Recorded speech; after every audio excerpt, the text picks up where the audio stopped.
trabalho de parto se desde que o mundo é mundo, mulheres dão à luz a bebês e crianças sem que ninguém ajude elas a fazer isso? Será que esse termo preparação de parto não é só mais uma coisinha que inventaram para tirar dinheiro de você durante a gestação? E é sobre isso que a gente vai conversar aqui hoje. Para você que não me conhece, prazer, eu sou a Laís Helena, doula e educadora perinatal, especialista em partos e em recém-nascidos, criadora e fundadora da Prep to Birth, a primeira mentoria de preparação de parto que ajuda casais pelo mundo inteiro a conquistarem uma experiência surreal nesse dia, independente de como ela aconteça. E é muito comum que casais tenham esse ponto de interrogação, essa dúvida. Será que de fato é realmente necessário um preparo para o trabalho de parto? Tem muitos maridos que ficam muito na dúvida sobre o quanto é necessário que essa mulher passe por uma fisioterapia pélvica, por um obstetra humanizado e que tenha todo esse cuidado, porque afinal de contas as contrações vão começar, é só ela chegar lá e ter o seu bebê. O parto, que é um evento que acontece há milhares de anos, sempre foi um evento caseiro. A sua mãe provavelmente teve um parto normal e talvez não a sua mãe, mas a sua avó, ela teve o bebê em casa com uma parteira, numa casa de parto. Mas tendencialmente esse momento do parto era um evento caseiro, assistido por mulheres. Eu até ontem estava conversando com a minha avó e ela falou que as parteiras iam na casa dela nas gestações. A minha avó teve 3 partos normais, a mãe do meu pai, e que as parteiras iam até a casa dela antes do dia do parto conversar sobre o que elas estavam sentindo e tal. No meio de uma conversa ali que eu tive com a minha avó, eu falei, nossa, avó, é tanta coisa que a gente tem pra estudar, pra se preparar, quem faz isso com vocês, né? Obviamente esperando que ela ia dizer, ninguém fazia, mas ela falou que as parteiras iam visitar ela, eu achei isso muito legal, não sabia dessa informação. Mas era um evento mais caseiro, vocês concordam comigo? Com o avanço do tempo, a gente criou e inventou o pré-natal, que foi feito para trazer maiores diagnósticos da situação fetal e da situação materna durante a gestação, para trazer mais previsibilidade para aquele cenário que era muito mais imprevisível do que é hoje, que é um parto caseiro, sem muita assistência, feito ali por uma mulher que tinha experiência com partos, mas que não tinha evidência científica, por exemplo. Nem havia evidência científica naquela época. Então, o evento parto deixou de ser caseiro para se tornar hospitalar. Hoje a gente tem um número muito pequeno de mulheres que têm os seus trabalhos de parto em casa de maneira muito mais natural, sem assistência técnica, nem é recomendado e aceito, né? Você precisa ali de uma midwife, de uma parteira, de uma enfermeira obstetriz, alguém que esteja ali com você e que tenha uma capacitação técnica para agir em qualquer situação de intercorrência ou emergência. Então vocês entendem comigo que o cenário que nós temos hoje, ele é completamente do cenário que nós tínhamos antigamente. As mulheres antigamente precisavam se preocupar em quem estaria ali para ajudar elas. Então aí tem uma parteira, meu marido tá trabalhando lá na roça, lá em outra cidade, será que ele chega a tempo? Qual é o tipo de preocupação que as mulheres de hoje em dia têm? Quem vai me atender quando eu chegar na maternidade? E se o médico fazer algum tipo de violência contra mim? E se ele quiser cortar o meu corpo, usar algum instrumento ou remédio que não existia antigamente, mas que existe hoje? Vocês compreendem que o estudar e se preparar para o parto, ele vem por 2 motivos. Primeiro de todos, para que a mulher não faça e não sobreviva ao trabalho de parto como as mulheres de antigamente sobreviviam. Então essas mulheres, elas não viviam a experiência de parto, elas sobreviviam à experiência de parto, e isso acontecia por 2 motivos. Primeiro, que antigamente nós tínhamos poucos recursos, poucos exames, poucas ferramentas, poucos profissionais capacitados para lidarem com uma experiência de parto. Então essas mulheres, elas tinham bebês em casa porque os hospitais não supriam essa necessidade, essa demanda de parto, porque não existia uma necessidade, certo? Agora, as mulheres de hoje em dia, elas têm muitos recursos, muitos procedimentos, muitos profissionais, muitas maternidades, casas de parto, elas têm muitas escolhas para serem feitas e elas têm o direito da escolha, que era algo que nós não tínhamos antes. Então a preparação de parto hoje, ela vem para que você, gestante, e você, marido da gestante, acompanhante de parto, consiga lidar com esse cenário. Entre tantas escolhas, o que eu posso escolher de forma mais assertiva para respeitar o corpo e as decisões da minha mulher e a saúde do meu filho? Eu sei que existem muitos casais nesse momento de preparar ou não preparar para o parto, como, de que forma, de que maneira, que se perguntam, será que mesmo com uma preparação eu vou conseguir ter uma noção parecida com a daquele médico, existem muitos homens que chegam até mim que ficam em dúvida de como que eu vou tomar uma decisão se eu não sou médico, como que eu vou tomar uma decisão eu não sou enfermeiro. O médico estudou para fazer isso, ele sabe o que é melhor, ele sabe o que deve ser feito. Durante muitos anos a gente, além de sustentar esse discurso, deu voz para esse discurso. O médico estuda para resolver problema dentro do parto. Foi para isso que a medicina hospitalizou o parto. Porque antigamente nós não tínhamos pré-natal, exames laboratoriais, ultrassonografias que pudessem trazer pra gente uma previsibilidade da posição do bebê, da saúde fetal e materna. Então o parto era muito imprevisível. O que a gente fez? Criou exame, criou ferramenta, criou utensílio, estudou o que a gente faz para resolver os problemas que acontecem no parto, distócia de ombro, hemorragia, bracardia, aceleração do bebê, aceleração cardíaca da mãe, pressão alta. Criou-se ferramentas para lidar com essas possíveis intercorrências do parto.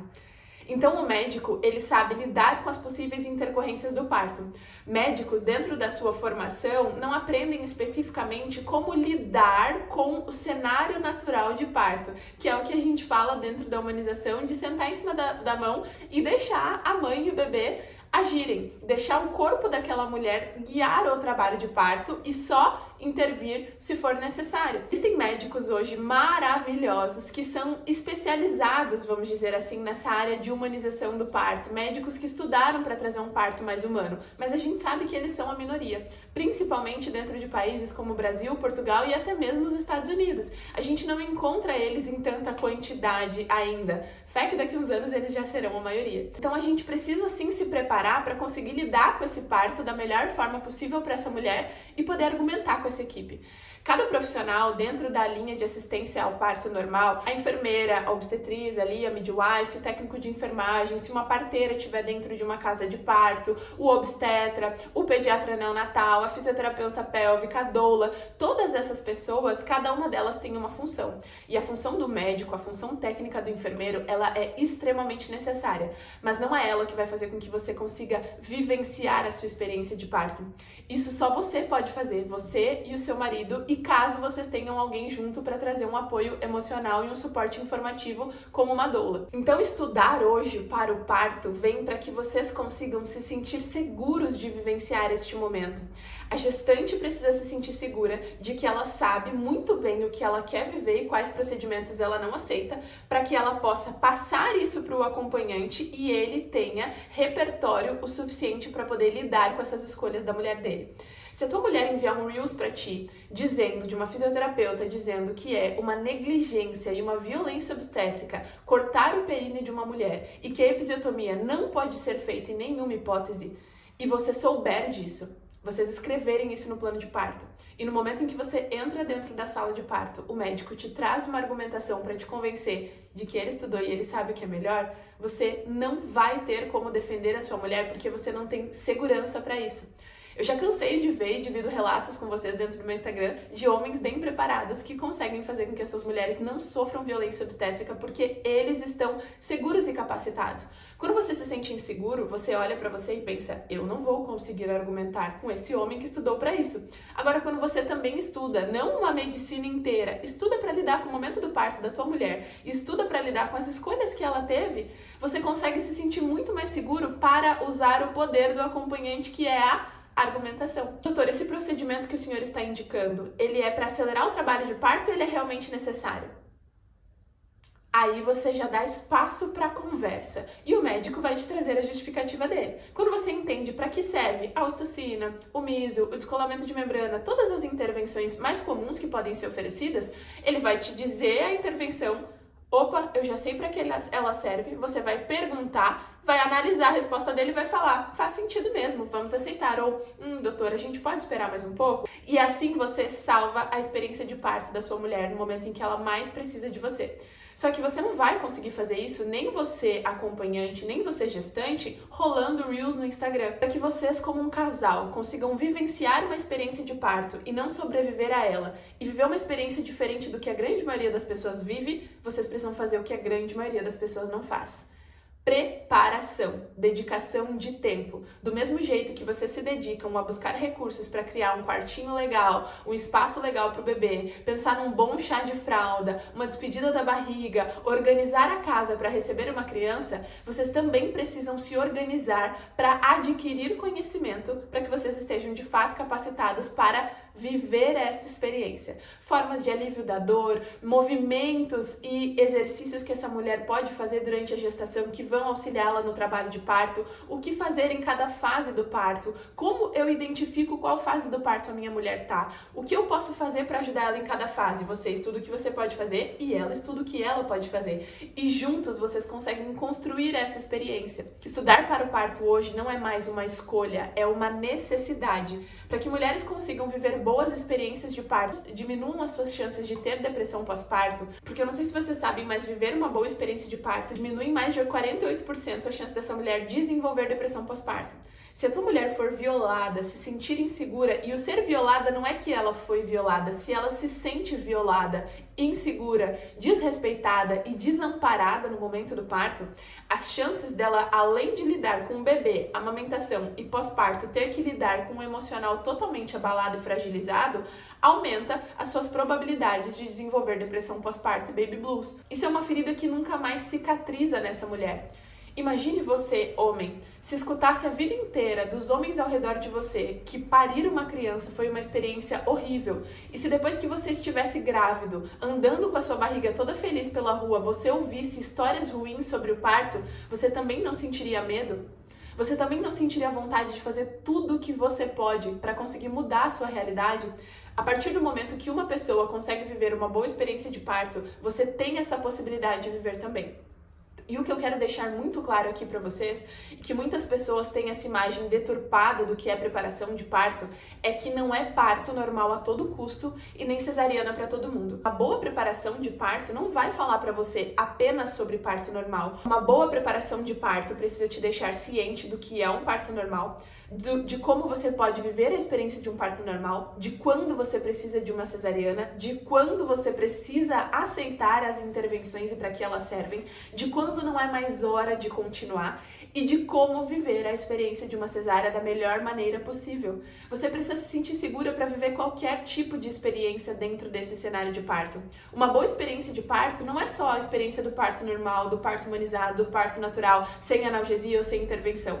Uma boa experiência de parto é aquela que respeita as suas vontades, a sua autonomia, que você se sente segura, acolhida e cuidada e que você e o seu bebê saem bem dessa situação, independente da via de nascimento final. Se preparar para o parto é um voto que você e o seu marido fazem de amor ao seu filho e ao nascimento da sua família, porque vocês estão desde antes do nascimento dessa criança trazendo a responsabilidade de vocês como pais, de olhar para esse cenário e falar, olha, essa é a realidade do país em que nós vivemos, essa é a realidade que nós temos hoje, nós temos uma mulher grávida e nós precisamos fazer com que ela e esse bebê nasçam bem e saiam bem dessa experiência de parto. A quantidade de tempo que vocês se dedicam para se preparar para esse nascimento durante a gestação diz muito sobre as porcentagens dessa experiência de parto ser melhor. São muitos temas que envolvem preparação de parto.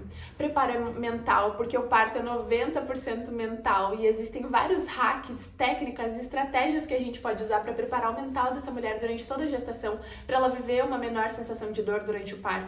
Existem várias técnicas de alívio da dor que a gente pode ensinar para o acompanhante. Existem intervenções obstétricas que podem ser feitas durante a gestação. Existem intervenções durante o parto. Existe um plano de parto no final, que é a expressão de desejos de vocês para o parto. Existe a escolha da maternidade, a avaliação da maternidade que já está escolhida se você só tem uma opção. E sim, quando você só tem uma opção de obstetra ou maternidade, você precisa avaliar essa maternidade, esse obstetra, para saber como se preparar para esse momento. Então existe muita coisa que envolve tudo isso. Quanto mais tempo durante a sua gestação você e o seu marido se dedicarem em juntos construir a sua experiência de parto, mais segura você vai ficar. Mais tranquila você vai se sentir em relação ao parto, menos sensação de dor você vai ter no final da sua gestação, acredite, mais vocês vão poder viver mesmo esse momento que é para ser tão gostoso, gerar uma criança, se despedir dessa barriga, se despedir da formação de família que vocês têm hoje, porque uma nova formação de família está surgindo e eu espero que essa formação desta família seja recebida, esse momento do nascimento seja recebido da melhor forma possível para todos vocês. Então hoje se perguntem, será que vocês têm se preparado de verdade para esse momento? Se a resposta for não, vai ser um prazer te receber dentro da Prep to Birth. Um dos nossos maiores valores e princípios dentro da Prep to Birth é conseguir fazer com que famílias tenham segurança e autonomia no dia do parto. É preparar vocês para todos os cenários e não só para o cenário ideal que vocês imaginam e fazer com que vocês estejam de fato capacitados e só dependam de vocês mesmos para vivenciar esse momento e tomar as melhores decisões e mais assertivas. Eu quero de verdade fincar a bandeira de famílias preparadas, receber de vocês um feedback de uma boa experiência de parto, mesmo que ela tenha saído dos planos. Até porque partos são imprevisíveis, mas as escolhas que você faz durante a sua gestação definem mais de 80% desse resultado final.